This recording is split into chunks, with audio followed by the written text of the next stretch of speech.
አከብራቸዋለሁ። በስራቸው ግን በጣም እቃወማቸዋለሁ። ለምን እየሰሩ ያሉት ስራ ትክክል ስላልሆነ ብቻ ማለት ነው። ግን በዚህ ስራ ይሄንን ነገር እዚህ ጋር ሆኜ ደግሞ የነሱ እንደዚህ ናቸው ብሎ ሲወራ በጣም መስማት የሚባል ነገር አልወድም። ሀቁን ስነግራ የአባቴን ቀን ይስጠኝ ነው የምላችሁ። የምሬ ነው የምላችሁ። ሀቁን ነው የምነግራችሁ። እኔ ሳልኖር ግን አይደለም መናገር አይደለም መሳደብ ቀርቶ የፈለጉትን ቢያደርጓቸው አይዶንኬር ምንም አይመስለኝም። ጥፋት ከተባለ አንድ ሰው ጋር ብቻ አይደለም ሁለቱም ጋር ድብን ያለ ጥፋት አለ።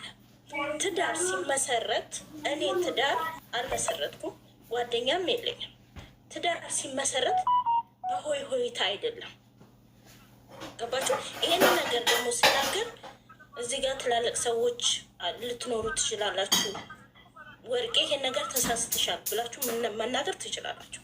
ትዳር የሚመሰረተው ከእግዚአብሔር ዘንድ ሲሰጥ አሜን ተብሎት በገቡበት ጊዜ ላይ መቀበል ነው። ሰው ልጅ መጥቶ ከኋላ ስላጨበጨበ ወሬ ስላመጣ ብቻ ትዳር ይፈታል ማለት አይደለም።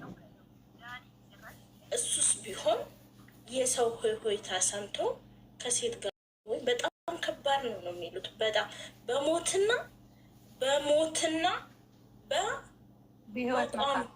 በማተርፍ ቦታ ናት ነው የሚሉት። እግዚአብሔርን በጣም ነው እንደዚህ ሲሉ በጣም የሚከብደኝ። እኔ እንዴት ነው የምሆነው ነው የምለው።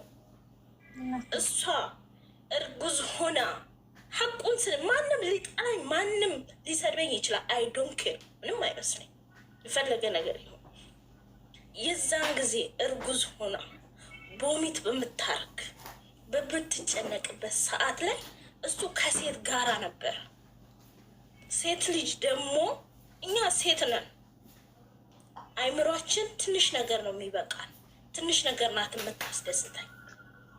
በዛ ጎን ከእሷ ጎን ያለ ነው ወንድ ዛሬ ወድሻለሁ ብሎ ቢመጣ መቼም አልቀበለው። መቼም ማለት ነው። እኛ አብርሃምን በጣም ነው የምንወደው፣ በጣም ነው የምናከብረው። ግን ይሄንን ደረጃ ሲሰራ ግን በጣም ነው ሁላችንም እርግፍ አድርገን የጦር በጠቅላላ ብዙ ዱባይ ላይ መጥቶ ዋጋ የከፈሉላቸው ልጆች አሉ። ታውቃላችሁ? እነሱ እንኳን እስከ ቄስ ሳይቀር ምን ሳይቀር ሽማግሌ ሲላክ ቼክ እሺ እያለ እሱ ግን እኛን ነበር ወደኋላ ሲያ ይሄንን እሱ እሺ ብሎ ካልተመለሰ እኛ ስለ ጨውን ብቻ ትዳሩን ልናቀናለት አንችልም። ገባችሁ? ሩታዬም ብትሆን የሆነ ጊዜ ላይ ትዝ ካላችሁ የሆነ ማንን ነበረ ቤት ድረስ አምጥቷ አብርሃም ተናዶ ሲወጣ እኔም የረገጥኩበትን ጫማ አየሃ እንዲህ ነበር የሆንኩት ብላለች። እቺ ልጅ ለሱ አይዶን ኬር አላውቅም። የማአት ሴት ይሁን የአንድ ሴት ይሁን ፍቅረኛ አላውቅም። የመጀመሪያ ፍቅረኛው ስለሆነ እሷ ሊያማት ይችላል። የመጀመሪያ ፍቅር በጣም ከባድ ነው። አፍቅሬ አይቼው ትቼዋለሁ። በጣም መቼም አይወጣም ከውስጣችሁ። በጣም ነው የሚያምነው። ገባችሁ አይደለም? እቺ ልጅ ግን ዛሬ ላይ እግዚአብሔር ይመስገን እሷን ቁስሏን የሚጠግንላት ምን ነበረ እየተማረ ያለ ነው። መሀል ላይ እኮ ነው የተበላሸው። የእነሱ ስራ መሀል ላይ ነው የተበላሸው። ከዛም በኋላ ነው እኛም እጃችንን ያነሳነው። ለምን አብርሃም ድሮ እንደሚመጣው ስቴፕ ቢመጣ ኖሮ ይሄን የሰው ፍቅር የት ባደረሰው። አያችሁ? አሁን ጥፋት አለ። ሁለቱም ጋራ ድብን ያለ ጥፋት አለ። ሩታ ስታጠፋ የአብርሃምን አህል አይደለም ያጠፋችው። ሩታ ስታጠፋ የአብርሃምን አህል አይደለም ያጠፋችው። አብርሃም በሺ የሚቆጠር ጥፋትን ድብን አድርጎ አጥፍቷል።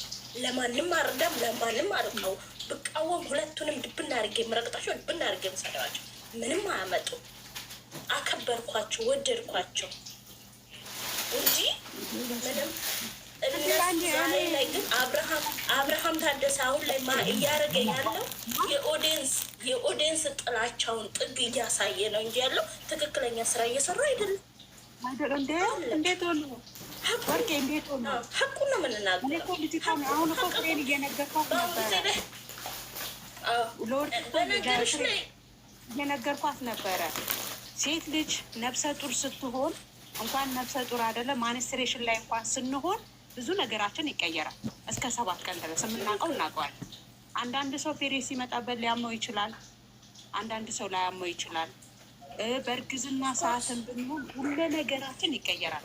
የተናደ እርግጠኛ ሆኜ የምነግርሽ የራሴ የምነግርሽ ተቀይሬያለሁ፣ አይቼዋለሁ። እንደዛ ከሆነ እኮ ይኸው ልንገርሽማ ወርቄ ማለት ነው። እንደዛ ከሆነ ያን ጊዜ እንዴት መሄድ ቻለ ብለሽ ማውራት ነው።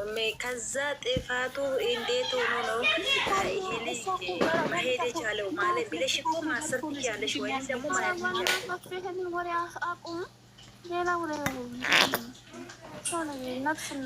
እኔ ግን ማለት ነው ይቅርታ ለተናገረችዋ ልጅ መልስ ሳልመልስላት በመውጣቷ በጣም ነው የተናደድኩባት።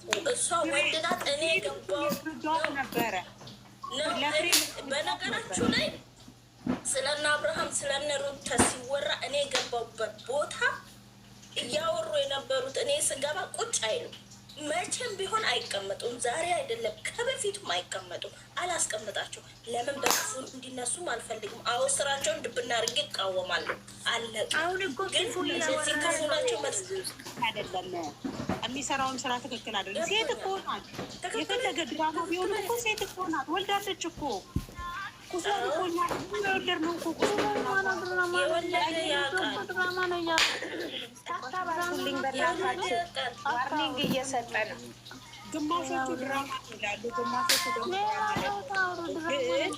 አንድ ሰው ልጅ ትዳር ላይ እንደዚህ አይነት ድራማ አለ። ምን እኔ እኮ ያናደደኝ ምን እንደሆነ ታውቂያለሽ? እመቤቴን እውነቱን ስነግርሽ እሷ ነፍሰ ጡር ሆና እሱን ገፋችው እሱን